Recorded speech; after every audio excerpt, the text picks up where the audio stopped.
AGL, partenaire logistique du football africain.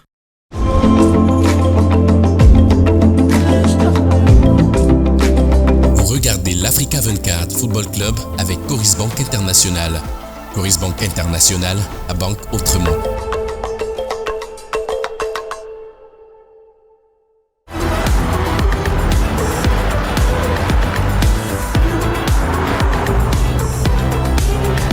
Vous regardez l'Africa 24 Football Club avec United Motors. United Motors, le nouveau visage de l'industrie automobile en Côte d'Ivoire et en Afrique.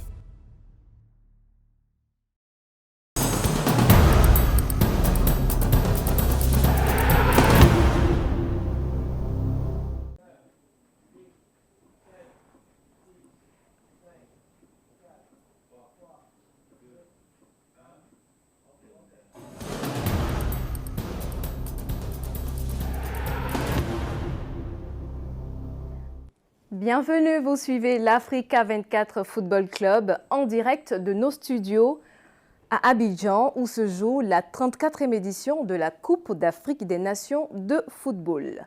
Cette deuxième journée de la compétition a opposé les deux dernières équipes de la poule A, notamment le Nigeria et la Guinée équatoriale, et les équipes de la poule B, notamment l'Égypte, le Mozambique, le Ghana et le Cap-Vert.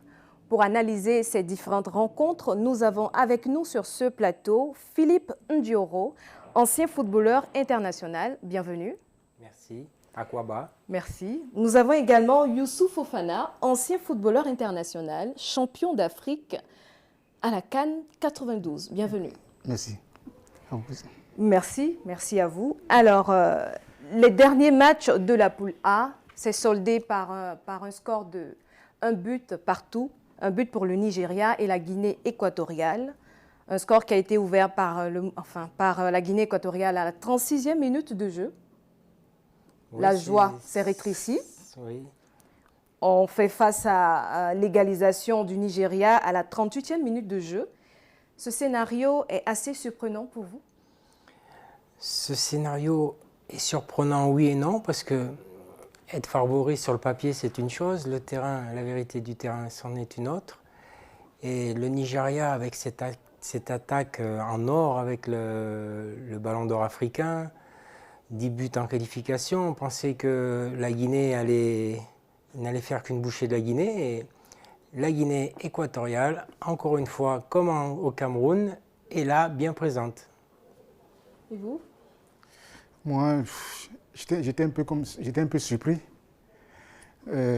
par la performance du Nigeria dès le début. Parce que le Nigeria, dès le début du match, ils ont eu au moins 2 ou 3 occasions. Et dès qu'ils n'ont pas mis la première occasion des Guinéens équatoriales, elle a mis le but. Maintenant, après, le Nigeria, ils ont réagi tout de suite. Parce que s'ils attendaient encore 5 ou 10 minutes, après, ça serait compliqué. Je pense que la réaction du Nigeria a été fatale pour les Mozambicains. Voilà. En termes de possession de balles, nous avons 51% pour le Nigeria contre 49% pour la Guinée équatoriale. Quel est votre regard sur le rythme du jeu? L'entame du match, le Nigeria a pris le match en main. Ils ont dominé les débats. On pensait que ça pouvait très mal tourner pour cette équipe de Guinée. Et au fil des matchs, ils les ont laissés venir. Après, le Nigeria s'est un peu fatigué. Et comme d'habitude, l'équipe de Guinée a repris le match en main. Ils ont remonté, ils ont repris possession du terrain. Et en deuxième mi-temps, ils ont fait le jeu. Donc, ce 50%, ça ne m'étonne pas. Et vous? De toute façon, aujourd'hui, la possession, une équipe qui a la possession du ballon, ça ne veut pas dire qu'elle peut gagner. Donc la possession, ça ne veut rien dire. Le plus important, c'est de jouer et d'aller de l'avant, quoi. Maintenant, les Mozambicains, ils ont joué sur les qualités. Voilà. Hein? Guinée, voilà, Guinée, ils ont joué sur les qualités. Mais bon, les Nigériens, ces gens d'équipe, comme je dis toujours, les occasions, si tu ne les mets pas, parce que si le Nigeria marquait le premier, ce n'est pas le même match. Ouais. Voilà. Donc, les Guinéens, dès qu'ils ont marqué, ils se sont déconcentrés. Le Nigeria a égalisé tout de suite. Mais la possession, ça ne dit pas grand-chose. Voilà. Donc pour vous, les Super Eagles n'ont pas été à la hauteur?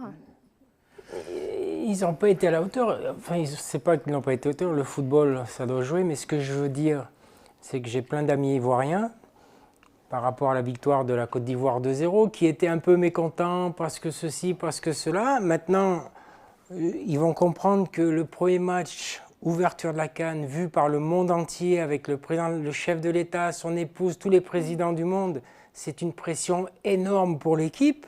Ça dépasse un peu le cadre du football. La Côte d'Ivoire a gagné ce match avec 2 buts magnifiques. Bravo, 3 points. Et maintenant, on se rend compte que les équipes favorites sont à la peine sur les 2 premières journées de cette CAN. Oui. Et quel bilan faites-vous de ce classement? La Côte d'Ivoire qui est en tête de ce classement avec 3 points. D'où l'importance de ces 3 points pour le match d'ouverture. Mais le classement, pour le moment, c'est anecdotique. C'est anecdotique. Moi aussi. Je pense que le classement, pour le moment, bon, on va attendre la 2e journée pour être situé. Et quel regard portez-vous sur l'équipe équato-guinéenne? Moi, c'est une équipe que je connais, que j'ai vue au Cameroun. Et ben, c'est les mêmes caractéristiques. C'est une équipe qui ne plie pas. C'est une équipe qui est solidaire avec quelques individualités. Et ils vont déranger pas mal d'équipes. Et vous? Non, pareil. Parce que nous, la Côte d'Ivoire, ils ont plusieurs fois joué contre la Guinée. Même, comme on appelle en Guinée équatoriale, on les a battus 3-0. C'est en 2012. Oui. En 2012, on les a battus 3-0 en quart de finale. On les connaît. On sait comment ils jouent et ils ne lâchent rien, comme il a dit Philippe. Ils vont jusqu'au bout. Donc je pense que rien n'est joué. Rien. Voilà, La CAN des surprises, comme on le dit. Cette journée a vu les rencontres de l'Égypte et de la Mozambique également, qui s'est soldée par, je crois, 2 buts partout. Quel regard portez-vous sur ce match? J'ai été surpris. Je pensais que l'Égypte, pour moi, c'était David contre Goliath. Et en fait, David a failli renverser Goliath. Et l'Égypte, moi, je pensais qu'il n'allait avoir aucun problème à dominer cette équipe de Mozambique, que j'avoue, je ne connais pas bien. Eh bien, nous avons tous déchanté. L'Égypte a été en difficulté. Mais cette équipe d'Égypte, avec cette expérience, ils arrivent toujours à se sortir des problèmes. Par ceci, par cela. Et bon, ils ont mal débuté, mais l'Égypte sera là à la fin, comme d'habitude. Moi aussi, pareil. Ouais. Parce que l'Égypte, c'est l'Égypte. Et chaque fois, ils ne rentrent pas bien dans les compétitions. Chaque CAN, quand tu vois l'Égypte jouer, c'est pareil. Mais à la fin, ils sont toujours à la fin. Et je pense que bon, je ne me fais pas de soucis pour l'Égypte. Et en termes d'erreurs techniques? Ils n'ont pas fait beaucoup d'erreurs techniques. Hein. Non. Ouais, parce qu'ils ont leur jeu. Ils ont leur jeu, l'Égypte. Voilà. Mais je pense que, comment on appelle Mozambique. le Mozambique, ils ont laissé quand même le Mozambique prendre confiance après. C'est exactement ce qu'il dit, parce que le Mozambique n'avait rien à perdre dans ce match. Voilà, dès qu'ils ont pris le but, le Mozambique, après ils ont commencé, ils sont sortis, ils ont joué. Oui. Voilà. Et l'Égypte, comme d'habitude, ils endorment. Ils ont la possession du ballon, mais ils n'ont pas eu les failles. Parce qu'ils n'ont pas eu beaucoup d'occasions, hein, les Égyptiens. Voilà. C'est mais ce qu'il dit. c'est comme ça là, dans ces compétitions-là, il n'est pas bon. C'est pas qu'il n'est pas bon, mais on attend tellement de lui à chaque fois. Oui, mais voilà, c'est ça, parce que on attend tellement de lui. Et que tout le monde les yeux braqués sur lui. Et que ça devient une charge. Voilà, c'est compliqué pour lui maintenant. Hein. C'est très, très difficile. En première mi-temps, l'Égypte a fait le job. Il menait 1-0 très rapidement. Ouais. Le Mozambique n'avait rien à perdre. Ils ont égalisé. Et d'un coup, cette équipe s'est libérée. Et là, ils ont vraiment posé des problèmes. Ils ont marqué ce 2e but, mais pas des buts de raccro. Ils ont joué, c'est des beaux buts. Ils ont fait douter l'Égypte. Et après, à la fin, il y a ce penalty, il y a faute hein, quand même. Il y a faute. Après, il peut siffler, pas siffler. L'Égypte, il tire le penalty. Le ballon tape le poteau et c'est un poteau rentrant, c'est pas un poteau sortant. Et comme dit Youssouf, l'Égypte, ils se sortent toujours des mauvais pas. Toujours. Et quand on juge les performances des 2 équipes, Que peut-on dire? Ben, on peut dire, Youssouf, Bon, comme je dis, la performance, quand tu regardes la possession du ballon, qui a? C'est l'Égypte. C'est ça. Mais Avec 62% de possession mais de le balle. résultat, c'est combien? à la 2-2. sortie, c'est 2-2. Voilà, donc moi je pense que c'était la logique, c'était une logique, le résultat. Ouais, le Ouais, résultat, ouais. Moi, c'est, Ouais, parce que je peux dire la logique, mais je pense qu'ils ont échappé belle. Hein. ils ont échappé belle, Ah mais... oui, ils ont échappé belle. Et c'est pas pour la première fois, hein, l'Égypte. Ouais. Ces gens de score, là. Donc, Toujours ils reviennent. Ouais. Ça donne un groupe, ça Ah, là, change la donne, voilà, quoi. voilà. Maintenant, le groupe, là, ce serait très, très difficile. Parce que là, le prochain mois, il y a Égypte-Ghana. Il y a des matchs qui vont être déjà fatidiques, hein, capitaux. oui. Ouais. Exactement. Égypte-Ghana. Voilà. Là, on verra les performances. Et là, vous avez les Les Titans. requins bleus du Cap-Vert qui sont premiers du groupe. Voilà. Exactement. On va en parler justement, on en parle. Entre l'Égypte et le Ghana, ce n'est pas rien. Voilà. Maintenant, tu as le Cap-Vert et, comment on appelle là, Mozambique. Là. Mozambique. Là, bon, on ne sait pas comment, comme c'est deux équipes. Un derby lusophone. Voilà, lusophone. Voilà. Donc ce premier match du groupe B qui a opposé le Ghana au Cap-Vert s'est soldé par un score de 2-1 pour le Cap-Vert. Quel regard portez-vous sur ce match? Alors moi, j'ai été très agréablement surpris par cette équipe du Cap-Vert. Moi, depuis tous les matchs que j'ai vus depuis le début de la compétition, je pense que c'est l'équipe que j'ai vue le mieux jouer au ballon. Techniquement, physiquement, ils étaient bien. Ils ont attaqué cette équipe du Ghana, alors qu'on pensait que le Ghana allait prendre le pouvoir. Ils ont attaqué tout de suite, d'entrée de jeu. Ils ont gagné la bataille du milieu de terrain et ils leur ont posé beaucoup de problèmes. Ouais, c'est ça, ouais. Moi, c'est que le Ghana aujourd'hui, c'est le Ghana, c'est le nom. C'est le nom, parce que même aux éliminatoires, ils ont eu beaucoup de problèmes pour se qualifier, hein, le Ghana. Ils ont été en difficulté. Mais aujourd'hui, le Cap-Vert, pendant les éliminatoires, ils étaient bons, hein, par rapport au Ghana. Deuxième, je crois. Donc là, ça ne m'a pas surpris, quoi, de voir le Cap-Vert marcher dessus comme ça. Et puis, quand tu vois le jeu, aujourd'hui, les 90 minutes, le Cap-Vert méritait. Hein, parce qu'ils ils ont eu plus d'occasions. Hein. Ils ont joué au foot. Ils méritent, ils ont joué. Le Ghana, ça joue au ballon, quoi. Ça joue au ballon, ça joue au ballon. Et en termes d'erreurs techniques, quelles sont ces erreurs-là que vous pouvez relever? Les erreurs techniques, en fait, moi, la défense ghanéenne ne m'a pas rassuré sur ce match. Même sur le deuxième but, il y a eu des erreurs défensives. La défense ghanéenne ne m'a pas rassuré. Je ne les ai pas trouvées. Au contraire, j'ai trouvé la défense du Cap-Vert homogène, solidaire, fighting spirit. Et j'ai senti cette équipe du Cap-Vert très solidaire. On a senti une équipe unie. Et ça s'est ressenti sur le terrain. Mais c'est vrai que la défense du Ghana ne m'a pas rassuré. J'avais dit ça à Christian pendant le match. Moi, c'est pareil. Hein. Parce que dès que le Ghana a égalisé, ils ont continué à jouer, le Cap-Vert. Ils ont continué, ils ont eu plus d'occasions. Ils méritaient de gagner. Donc, comme l'a dit, la défense ghanéenne, bon, c'est la plus mauvaise défense que j'ai vue. Hein. Parce que sur le deuxième but, attends, pour une défense, c'est impossible ça, de prendre un but comme ça vers la fin. Après, oui. En deuxième mi-temps, la chaleur, la fatigue des deux équipes. Donc l'intensité du match est retombée, il y a eu plus d'erreurs techniques, mais c'est dû à la fatigue et à la chaleur. Des deux équipes d'ailleurs, donc c'est vrai que... Et puis le match est reparti en fin de match parce que les équipes ont donné leur dernière munition et à la fin c'est les requins bleus qui ont arraché ça. Alors on va poursuivre le débriefing de ce match juste après la pub. Ok.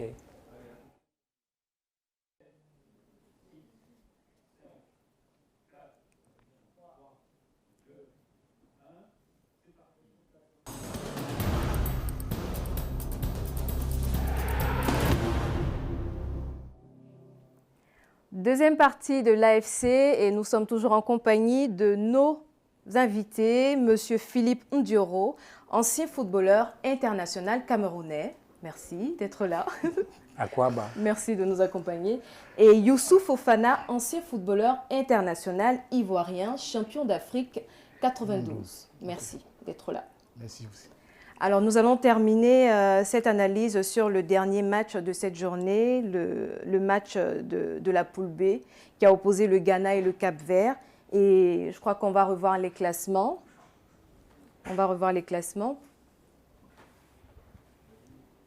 Voilà, on a le Cap-Vert qui est en tête du classement avec 3 points. Ensuite, l'Égypte, 1 point. Le Mozambique, 1 point. Et le Ghana, 0 point. Alors, messieurs, quelle analyse faites-vous de ce classement? Le classement, c'est que le Cap-Vert a envoyé un message à toutes les équipes supposées moins fortes. Donc, les grosses équipes favorites vont comprendre les messages et aucun match ne va être pris à la légère. Et vous, Youssouf? Pareil. Hein. Qu'en dites-vous? Ouais. Non, mais je pense que le Cap-Vert, qui était le petit poussé, est en tête. Donc maintenant, la deuxième journée, ça serait compliqué pour les favoris, parce que les deux favoris se croisent. On n'a pas pu venir à cette équipe du Cap-Vert. Non, moi quand même, parce que je l'ai vu déjà jouer, hein, le Cap-Vert. Mais le Ghana aussi, pareil, parce que le Ghana, ça ne m'a pas surpris. Parce que quand tu vois les éliminatoires des deux, la performance du Cap-Vert, ça ne m'a pas surpris. Et là, ils ont prouvé que voilà, ils sont là. Hein. Donc maintenant, nos deux favoris, ils se croisent, on verra. On revient sur la possession de balle. On a 50% pour le Cap-Vert. En termes de précision de passe, les deux équipes sont à égalité, 81%. Quel regard portez-vous? Mais comme dit Youssouf, moi, les possessions de balles, les statistiques, en fait, des fois, tu peux avoir une équipe l'autre équipe a 80% de possession de balle et à la sortie, elle perd 1-0. Une action d'une autre équipe et tu perds le match. Donc, les statistiques. Mais là, en l'occurrence, c'est logique. C'est logique en pensant que le Ghana allait dominer ce match et à la sortie, voilà. Et vous, Youssouf, quelle analyse portez-vous sur ces stats? Non, mais, sur la possession. Oui, sur la possession. Moi, la possession, comme j'ai dit, moi, faut-il craindre? Craindre quoi? Non, pas du tout. Non. Avant, c'était... Attends, la possession, quelle est la possession? La possession, c'est le Cap-Vert qui a eu plus de... Mais c'est étonnant. Généralement, c'est le Ghana qui devait avoir la possession. Bien sûr. Oui, on s'y attendait. C'est le Ghana, parce que le Ghana, on l'appelle les Brésiliens là, de l'Afrique. Aujourd'hui, c'est le contraire. Donc, ça fait qu'aujourd'hui, tout a changé. Aujourd'hui, il n'y a plus de petites équipes, tout ça. Voilà. Bon, donc, ça fait qu'aujourd'hui, le Cap-Vert, quand on le voit jouer là, ce qu'on a vu aujourd'hui, mais ça, c'est... Et est-ce que, selon vous, on tend vers, le déclin de ces grandes équipes? Pas du tout. En fait, il y a plusieurs années, à notre époque, tu avais des sélections africaines où aucun joueur ne jouait à l'étranger. Aucun. Ou alors un ou deux. Maintenant, tu as des sélections comme le Cap-Vert, les Guinée Équatoriale. Il y a des joueurs qui jouent dans des très bons clubs en Europe. Donc, bien sûr que ça relève le niveau de... Et puis maintenant, il y a des joueurs qui peuvent être nés à l'étranger, mais qui ont des parents dans le pays, donc on peut naturaliser. Et oui, ben ça rehausse le niveau de, soi-disant, petites équipes. Sinon, les binationaux, comme il dit là, c'est les binationaux fait qu'aujourd'hui, il n'y a plus de petites équipes. Même la Mauritanie, quand on va voir jouer là, ils ont des joueurs qui jouent en Europe, qui vont venir renforcer l'équipe. Donc la Mauritanie, ils ne vont pas dire que... Moi, j'ai vu la Mauritanie jouer. Ils étaient dans la poule du Gabon. Ils ont éliminé le Gabon. Bien sûr. Donc maintenant, aujourd'hui, toutes les équipes se valent maintenant. Toutes les équipes se valent. Après Marcel, à la fin de la compétition, les grandes équipes ne seront quand même pas très loin. On verra. Quand même. On le verra. Mais il va y avoir toujours des équipes surprises. Surprises, comme l'Égypte. Et puis aussi... Non, l'Égypte, l'Égypte, c'est un des favoris. Oui. Et puis aussi, ces genres de compétitions, les Coupes du Monde, Coupe d'Afrique, les premières journées, c'est très, très, très délicat. C'est très dur. Vous savez, j'ai vécu, je sais. Il a raison. c'est très difficile. Expliquez-nous. Non, On parce va que aller en profondeur. la première journée, C'est très dur. Tu n'es pas prêt, tu sais pas comment gérer. jouer, des trucs, c'est compliqué. Je rappelle que vous avez participé à la CAN 1984, que 84, oui. la Côte d'Ivoire organisait pour la Ouais, première fois. ouais, Et là, la on CAN a- 92 là, aussi, comme que le d'habitude, pays a on a gagné. remporté. On a gagné. En 84, on a gagné le premier match. Contre qui vous avez perdu en 84? Vous avez perdu contre Ouais, qui? Contre qui? Contre qui? On a perdu contre l'Égypte et puis le Cameroun. Merci. Mais c'est pour vous dire que la première journée de ces genres de compétition, c'est difficile. Le plus important, ce n'était pas de mieux jouer, non, c'est de gagner. Ça. Voilà. Il a raison. Aujourd'hui, c'est ça. Ces équipes qui sont les jeunes, là, Justement. voilà. Et en tant que Et- dévancier, quel est ce message que vous Message pouvez lancer à l'endroit de... Ben, C'est- c'est une compétition. Donc, le Ghana a perdu aujourd'hui. Ouais. Donc, il faut qu'elle se remobilise pour Bien sûr, croiser et puis- l'Égypte. L'Égypte a fait match nul. Donc, les deux sont en danger. Les deux Donc, sont- ça serait un match. Puis, Et savez, vous, Philippe, une vous CAN, n'êtes pas, une vous CAN, n'êtes pas ça- constamment sur le continent, vous êtes du côté de Bali. Oui, j'habite en Asie. Oui. J'habite en Asie, en France. Et d'ailleurs, j'ai mes amis mes amis Patrice et Saïd qui sont à Bali, qui regardent Africa 24 tout le temps. Donc pour vous dire qu'Africa est vraiment regardé en Asie par tous les Africains. Donc c'est cool. Et pour revenir à ce que Oui. disait Youssouf sur une Coupe d'Afrique, il y a 2 Coupes d'Afrique en une. Là, il y a les poules. Là, C'est le plus les important, mini-championnats. c'est de sortie des poules. Voilà. C'est ça. Après, c'est une autre compétition qui commence avec élimination directe. Direct. Si tu C'est n'es ça. pas prêt le jour J, Voilà. tu es dehors. Voilà. Ça, c'est clair. D'accord. Je crois qu'on va voir les tableaux. Pour la journée de demain, plutôt les tableaux du groupe D pour la journée du 16. Donc, on a le Burkina Faso et la Mauritanie qui vont s'affronter, et aussi l'Algérie et l'Angola. À quoi pourrait-on s'attendre au regard de ces différentes équipes, Philippe? Le Burkina Faso, c'est une très bonne équipe. Hein. Ils l'ont prouvé à la CAN au Cameroun. La Mauritanie, je connais un peu moins, mais je suis allé en Mauritanie. J'ai visité la fédération. Ils font un travail incroyable. C'est super. Il y a des nouvelles générations qui vont arriver. Et là, je vais découvrir cette équipe de Mauritanie que je ne connais pas bien. Bon, le Burkina va quand même être favori, je pense. Hein. Et après, il y a quoi? Tunisie, Algérie. Non, Algérie, Angola. Algérie, Algérie, Angola. Angola. Oui. Bon, pour moi, l'Algérie, c'est un des favoris cachés de cette CAN aussi, qui a eu des difficultés un peu, mais il y a quand même du gros joueur, il y a du talent, donc c'est un des favoris cachés. On ne parle pas trop de l'Algérie, là, depuis le début de la CAN, ils sont tranquilles dans leur coin, Ouais. mais c'est une équipe qui va être là. Et vous, Youssouf, quelle analyse portez-vous sur Moi, ce groupe? sur la Mauritanie, déjà, ça fait deux gars, ils se qualifient là. Ils étaient Ouais, au Cameroun. Ils étaient au Cameroun. Ils Ils ont été bien d'ailleurs. Voilà. Ils se sont bien comportés. Maintenant, là, ils sont là encore. Je pense que ils sont en train d'apprendre. Ils ont un bon président qui fait du bon boulot. Maintenant, voilà. Je pense qu'avec le Burkina, quand même, le Burkina, on les connaît, hein, ce sont les hommes intègres. Ils sont là. Hein. Ils sont là. Mais moi, bon, le Burkina est favori quoi, par rapport. Ouais. Maintenant, du côté de Algérie, Angola, les Angolais, ils ont un football bizarre. Les Angolais, presque des emmerdeurs.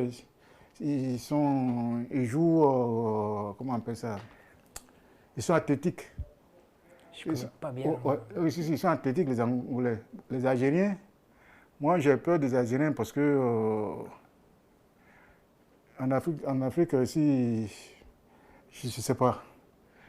Ils sont favoris, mais bon, on verra. Hein. Moi, je vais voir d'abord le match, hein, le début du match, et puis après, je vais me prononcer. Parce que pour le moment, je peux. Après. Ouais, c'est l'Algérie. Hein. On a commencé, L'Algérie qui peut-être pourrait- que demain, ça va continuer, la CAN des La surprises. CAN des surprises. On ne sait Voilà. pas. Parce que, bon, On a eu droit à des Ah, surprises ah, aujourd'hui. oui. Il y a le Cameroun qui joue demain contre qui là? Donc là, demain, c'est un jour spécial pour moi parce que là, c'est C'est Cameroun contre qui? Cameroun-Guinée. Le Cameroun putain. contre la Guinée. Là, pour Oh, la moi, c'est Guinée, un c'est match pas- la spécial Guinée- parce que là, c'est. La Je Guinée, vais c'est regarder pas le match facile. avec Christian, mais là, je regarde le match avec le cœur, donc là, c'est différent. D'accord. Ouais. On va revenir On va revenir sur l'organisation de cette CAN, de cette 34e édition de la Coupe d'Afrique des Nations. Quel regard portez-vous sur l'organisation de cette CAN? Bon, moi, il n'y a rien à dire. Voilà. Tout est parfait, il n'y a pas de critique. Toutes les équipes sont arrivées, chacun a pris ses quartiers, tout ça. Donc moi, je pense que c'est réussi. Je pense que ça va continuer jusqu'à la fin, quoi. C'est mon souhait, ça. Et vous, Philippe? Moi, je pense que ça va être une CAN magnifique. Ouais. Ouais. Il y a des beaux stades, il va y avoir des surprises, il va y avoir, je pense que, comme je dis, la Coupe d'Afrique est le 3e événement le plus regardé. La Côte d'Ivoire est le centre du monde pendant un mois. Et les gens vont voir que quel pays merveilleux est la Côte d'Ivoire et comment on est accueillis ici, c'est bravo.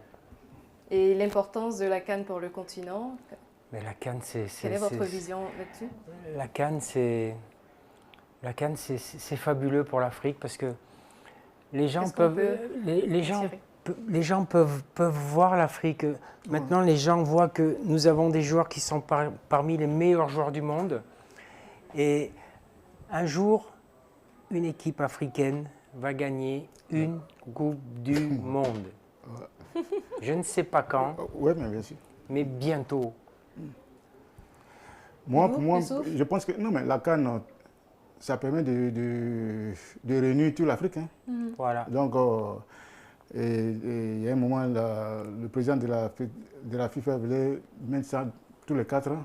C'est impossible. Nous ne sommes pas les Européens. Non. Nous, là, tu vas faire en 4 ans. Mais attends, qu'est-ce qu'on va vivre en Afrique? Oh, c'est ça, tous les 2 ans. Donc, on a dit non. Et il a compris. Parce que tous les 2 ans, il faut que l'Afrique se retrouve. Voilà. Donc, nous, on veut notre CAN tous les 2 ans. Et revenons sur la rencontre Mali-Afrique du Sud, qui aura lieu mardi soir. Quelle est votre analyse? Alors, c'est pareil, là, c'est difficile à donner un favori. L'Afrique du Sud qui revient bien en forme ces derniers temps. Le Mali... il ne nous reste pas assez de temps pour clore cette émission? Je ne sais pas. Je ne peux pas donner de pronostic pour ce match-là. Moi aussi. Et vous, non, je ne peux pas. Il faut attendre. Faut attendre. Oui, je ne peux pas. Parce que c'est 2 nations qui ont de la qualité. Voilà. Surtout les Maliens. Bon, les Sud-Africains, il y a longtemps, je les ai vus jouer contre la Côte d'Ivoire. Mais en tout cas, ils sont pas mal. Bon, on verra. Sur le foot. On verra. Merci à vous, Youssouf Fofana, ancien footballeur international ivoirien. Oui. Et merci à vous, Philippe Ndioro, ancien footballeur international camerounais. Merci. Akwaba. Merci. Merci à vous de nous avoir suivis. Nous vous donnons rendez-vous pour une autre édition de l'Africa 24 Football Club.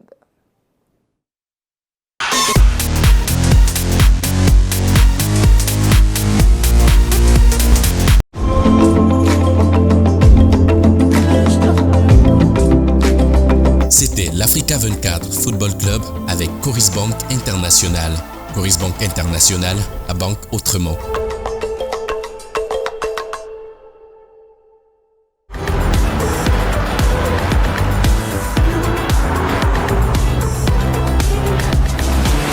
C'était l'Africa 24 Football Club avec United Motors. United Motors, le nouveau visage de l'industrie automobile en Côte d'Ivoire et en Afrique.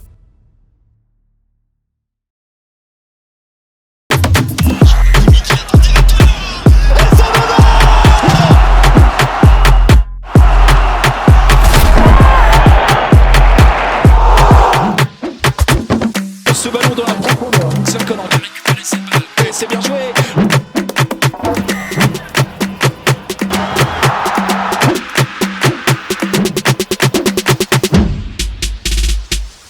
AGL, partenaire logistique du football africain.